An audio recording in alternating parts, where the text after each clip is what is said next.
if we're talking about ascended mastery or gurus or ancient spiritual teachings from the Eastern societies where they talk about chakras, the higher realms, the astral planes.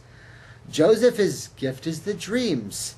And Joseph is the one who what? When Pharaoh needs to understand his dream, Joseph is the one who interprets the dream of 7 fat cows and 7 skinny cows. And how does that manifest in reality? That 12 is a pattern of spirituality and 7 is a pattern of manifestation of reality. That's an interesting concept. That 7 is a physical manifestation. 7 is the 7 chakras of the body. 7 is physical by nature. And then there is a spiritual. 7 are the levels of physicality. There is some kind of strange 7-12 pattern. So Joseph interprets the dream of the 7 cows. Skinny and lean, and how that manifests in reality to say, here this dream from the astral world will be interpreted in a patterning of 7 as 7 years in the physical world. And it doesn't actually mean cows at all. The actual manifestation in the dream is talking about 7 ages of time being 7 years of famine and 7 years of plenty. A spiritual interpretation into physical manifestation of a 7 pattern. That's interesting. So we're talking about this 7 pattern. We're saying it's there with the Christians, and it's there with the Jews from the sons of Jacob, and obviously it's there with the Muslims. So let's go on and continue to talk about this concept. Where else do we see it? How else do we see it? Well, we said even amongst some of the ancient societies we see this 7ing pattern, even amongst the Sanskrits and some of the ancient cultures. Those who we don't call people of the book, they still have this 7ing pattern, this concept of Sanskrit, the septa, that the number 7 is of itself a holy number, a divine source of guidance, that there are 7 octaves of sound. Sa, re, ga, ma, pa, da, ni. The Hinduism concept that there are 7 worlds in the universe, or 7 levels of the universe, as we might prefer to say to our Hindu brothers and sisters. 7 seas, 7 gurus, or 7 leaders, or 7 masters, perhaps, according to the Hindus.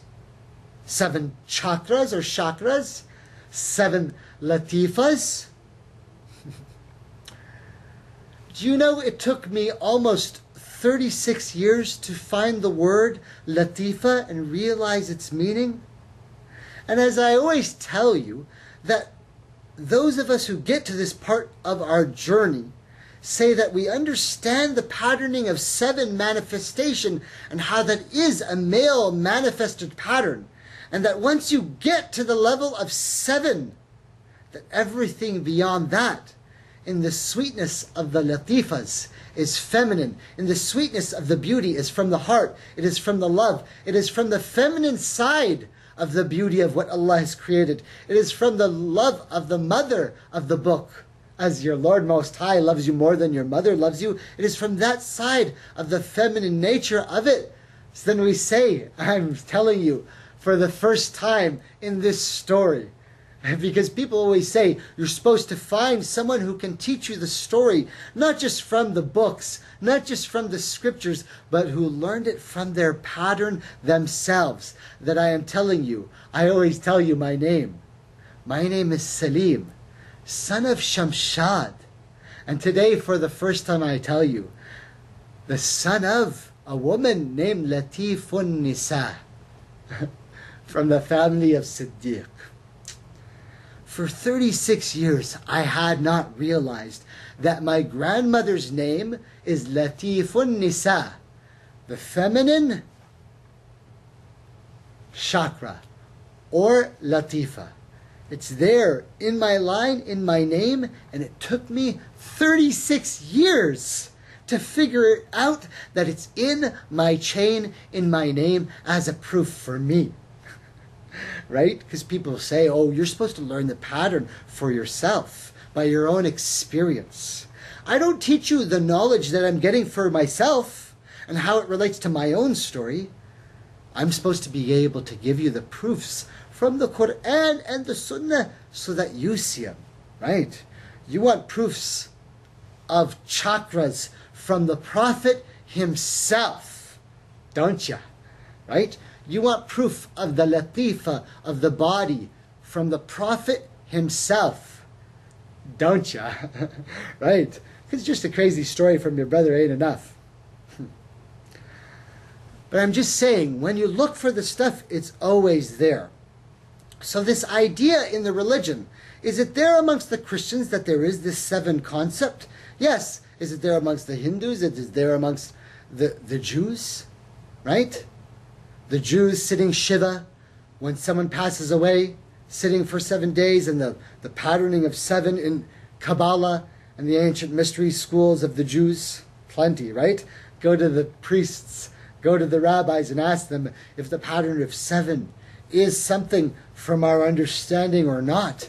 They will confirm. It's from all of the ancient scriptures. The patterning of seven is built in. The patterning of seven is built in. Now we said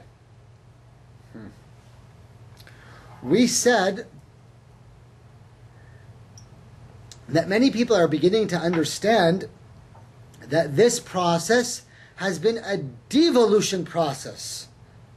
That mankind, those who are the children of Adam, have been devolving in a process and evolving spiritually as a process, right? We said that by the Quran, we know that first the souls start at the higher level, and then Allah says we sent them to asfal as-safilin, the lowest of the low, إِلَّا الَّذِينَ آمَنُوا وَعَمِلُوا الصَّالِحَاتِ, except for those who start to believe and then do righteous deeds, and then they start to raise themselves.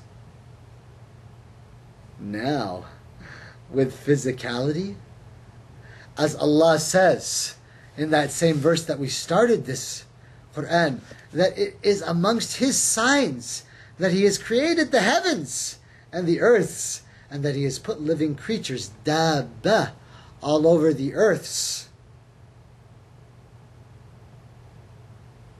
and that He can gather them for the time of gathering. Now we got two issues to cover in this verse. A first one is the term dabba, or creations, or creatures. Now dabba refers to any type of creation, any type of creation or being. Now we would say we are of the sons of Adam. We are a creation. We are the best of the creation. We are of the dabba. We are of the beings, the physicality in this realm that are a creation. For example, dolphins are a creation. Monkeys are a creation. Animals are different forms of creation. Birds are a form of creation.